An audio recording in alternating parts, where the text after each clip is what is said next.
నవ యువకులారా, సుశ్రుతము చరకము ఆయుర్వేదానికి మూల గ్రంథాలు.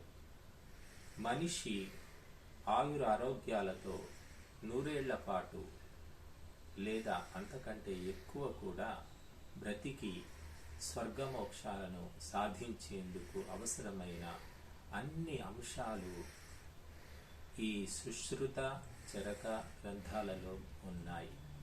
శాశ్వతమైన ఆరోగ్య సూత్రాలను, ఔషధాలను మనకు మహర్షులు తెలియజేశారు. ఇంగ్లీషు వైద్యం మాయలో పడిపోయి ఈనాడు ప్రజలంతా పిచ్చి పట్టినట్లుగా ఇంజెక్షన్లు, టాబ్లెట్లు, టానిక్కులు, ఆపరేషన్లు, వ్యాక్సిన్లు అని వెంపర్లాడుతున్నారు. Prevention is better then cure అని ఇంగ్లీష్లో చెప్తారు. అంటే చికిత్స కంటే ముందు జాగ్రత్త మేలు. కనుక ఆయుర్వేదంలో స్వస్థ వృత్తము అని మనకు ప్రత్యేకంగా తెలియజేశారు. దినచర్య, ఋతుచర్య ఎలా ఉండాలో మనకు ఎంతో వివరంగా తెలియజేశారు. సద్వృత్తము మన క్యారెక్టర్ను ఎలా కాపాడుకోవాలో తెలియజేస్తుంది. కనుక ఆయుర్వేదంలో లేని అంశం ఏదీ లేదు. ఈనాడు ఆపరేషన్లు అని అంటున్నారు, అవన్నీ కూడా ఆయుర్వేదంలో తెలియజేసినవే. మనము విదేశీ దాస్యంలో పడిపోయిన తర్వాత ఆయుర్వేదం వెనకపడింది. కానీ స్వాతంత్ర్యం వచ్చింది అని చెప్పుకుంటూ కూడా మానసిక దాస్యంతో ఆంగ్ల మానస పుత్రులు ఇంగ్లీషు వైద్యాన్ని నెత్తి మీద పెట్టుకొని ప్రజల ఆరోగ్యంతో చెలగాటం ఆడుతున్నారు. కనుక ఈనాడు రకరకాల కొత్త కొత్త రోగాలు పుట్టుకొస్తున్నాయి. అవి విదేశాల్లోనే పుడుతున్నాయి, మళ్ళీ మన దేశంలో విపరీతంగా వ్యాపిస్తున్నాయి. ఏ కొత్త రోగం కూడా భారతదేశంలో పుట్టలేదు. కనుక రోగాలు, రోగక్రిములు, వైరస్లు, బ్యాక్టీరియాలు ఎప్పుడూ ఉంటాయి. అవి వృద్ధి చెందే వాతావరణం ఏర్పడినప్పుడు అవి పెరిగిపోతాయి. కనుక మనిషి ఆయురారోగ్యాలతో ఉండాలంటే స్వస్థ వృత్తము, సద్వృత్తము ఆచరించాలి. అందులో ప్రధానంగా బ్రహ్మచర్యము పాటించాలి. అందుకే ఆయుర్వేదము పదే పదే బ్రహ్మచర్యం గురించి బోధిస్తుంది. ప్రత్యక్షంగా కానీ, పరోక్షంగా కానీ, స్వప్నంలో కానీ, జాగ్రత్త అవస్థలో కానీ, తెలిసి కానీ, తెలియక కానీ వీర్యస్ఖలనము మహాపాపము, అనర్థదాయకము. దానివల్ల ఆయురారోగ్యాలు, బుద్ధి, తేజస్సు నశిస్తాయి అని మహర్షులు ఆయుర్వేద గ్రంథాలలో పదే పదే తెలియజేశారు. ఈనాడు ఆంగ్ల వైద్యులు అందరూ ముక్త కంఠంగా చెప్తున్నది ఒకటే: బ్రహ్మచర్యము వ్యర్థము, వీర్యస్ఖలనము స్వయంగా చేసుకోవడం ఉత్తమం, దానివల్ల నష్టమేమీ లేదు, అది ఎంతగా పోగొట్టుకున్నా ఏ రకమైన హాని జరగదు అని పదే పదే పదే చెప్తూ ఉన్నారు. కనుక మన నవ యువకులు భారతీయ ఆయుర్వేద గ్రంథాలను చదవక, సంస్కృతం తెలుసుకోక, చివరికి ప్రాంతీయ భాషలైన తెలుగు, హిందీ కూడా సక్రమంగా నేర్చక, మరి మన మౌలిక పరంపరను, ఆయుర్వేద సూత్రాలను పక్కన పెట్టి ఆంగ్ల వైద్యులు చెప్పే చెప్పుడు మాటలు విని పక్కదారి పట్టి సొంత చేతులతో తమ జీవితాలను నాశనం చేసుకుంటున్నారు. అందుకే మనం ఇక్కడ మహర్షి సుశ్రుతుడు ఆయుర్వేద గ్రంథంలో చెప్పిన ఈ శ్లోకము తెలుసుకుందాం. ఆహారస్య పరం ధామ శుక్రం తద్రక్ష్యమాత్మనః క్షయో హ్యస్య బహూన్ రోగాన్ మరణం వా నియచ్చతి. అంటే మనము తినే ఆహారము యొక్క అంతిమ సారము శుక్రము, అంటే వీర్యము, అంటే రేతస్సు. అంటే మొట్టమొదలు తిన్న ఆహారం రసంగా మారుతుంది. రసము రక్తంగా, తర్వాత మాంసంగా, మాంసము నుండి మజ్జ, మజ్జ నుండి అస్థి, ఇలా చివరికి శుక్రంగా పరిణామం చెందుతుంది. కనుక ఈ శుక్రము అంతిమ ధాతువు. దీనిని వ్యర్థం చేయకుండా, భూపతనం కానివ్వకుండా శరీరంలోనే సంరక్షించుకుని ఊర్ధ్వ రేతస్కుడు కావాలి. దానిని బుద్ధిలో ధారణం చేయాలి. దుష్ట సంకల్పాల వల్ల రేతస్సు భూపతనం అవుతుంది. కనుక దుష్ట సంకల్పాలకు, దుష్టాహారానికి దూరంగా ఉంటూ బ్రహ్మచర్యం పాటిస్తే ఆ వీర్యము శరీరగతమై ఊర్ధ్వముఖం అవుతుంది. అప్పుడు అతనికి ఎన్నో దివ్య శక్తులు లభిస్తాయి. దైవీ శక్తుల వికాసంతో పురోగమిస్తాడు. చివరకు దేవతగా, సజీవ దేవతగా మారిపోతాడు. అందుకని మరణం బిందుపాతేన జీవనం బిందు ధారణాత్ అని చెప్పారు మహర్షులు. ఇంకా బిందువును భూపతనం కానివ్వకుండా ఉండాలంటే ఆహార విహార వ్యవహారాలు, ఆచార విచార సంచారాలు అన్నీ కూడా పవిత్రంగా ఉండాలి. విషయ వాంఛలు కలిగించే వాతావరణంలో కానీ, అటువంటి వ్యక్తులతో కానీ ఉండకూడదు.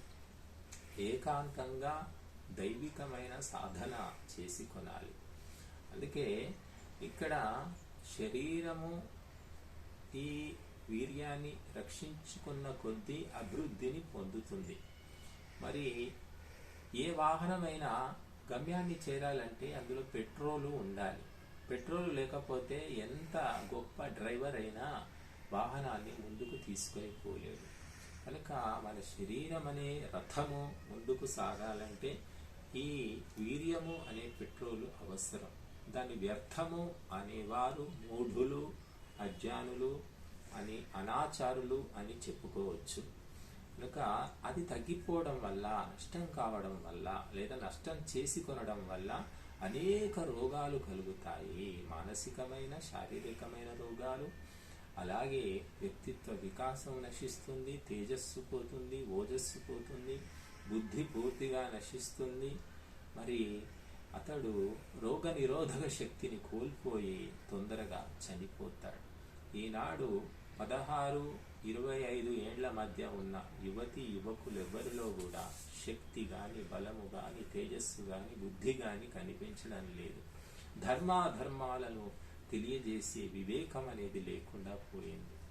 ఎందుకంటే దీనికి ప్రాధాన్యం ఇవ్వకుండా తామసికమైన, రాజసికమైన ఆహారం తింటూ దుష్ట సాంగత్యంలో వీరంతా కూడా జీవితాలను కొనసాగిస్తున్నారు. అందుకే ఇమ్యూనిటీ పవర్ అనేది ఉండాలి అంటే ఈ రేతస్సును రక్షించుకోవాలి. దాన్ని కోల్పోవడం అనేది ఆరోగ్యకరమైన అలవాటు కాదు. అది అనారోగ్య లక్షణము, దుష్ట లక్షణము అని తెలుసుకోవాలి. మరి ఆయుర్వేద మహర్షులు ఎవరూ కూడా అది మూత్రంలో కానీ, స్వప్నంలో కానీ, స్వయంగా కానీ కోల్పోవడము మంచి లక్షణం అని చెప్పలేదు. కనుక కేవలము అసుర వైద్యులు, ఆంగ్ల వైద్యులు మాత్రమే ఈ విషయం చెప్తూ ఉన్నారు. అది అసుర దేశాలకు అనువర్తిస్తుంది తప్ప దేవభూమి అయిన భారతదేశానికి ఈ సూత్రము వర్తించదు. కనుక ఈ వీర్యక్షయం వల్ల అనేక రోగాలు కలుగుతాయి. శారీరక రోగాలతో పాటు మానసిక రోగాలు అనేవి కూడా కలుగుతాయి. ఒక్కొక్కసారి పిచ్చివాడు కూడా అయిపోతాడు. కనుక బుద్ధిభ్రష్టత కలగకూడదు అనుకుంటే ఇటువంటి పాడు పనులు చేయకుండా ఉండాలి.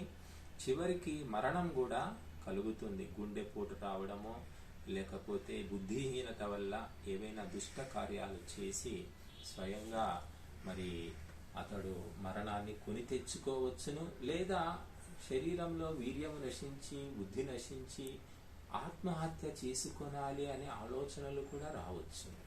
కాబట్టి మరి మహర్షులు మనకు చెప్పినటువంటి పవిత్రమైన ఈ సందేశాన్ని గ్రహించుకొని చెడ్డ సాంగత్యము వదిలేసి అశ్లీలమైన, అసభ్యమైన నగ్న చిత్రాలను, చలన చిత్రాలను చూడకుండా వాటికి దూరంగా ఉంటూ సాత్వికమైన ఆహారం తీసుకుంటూ మహాత్ముల చరిత్రలు చదువుకుంటూ తమను తాము తీర్చిదిద్దుకునేవారు ఎంతో ఉన్నతిని పొందుతారు.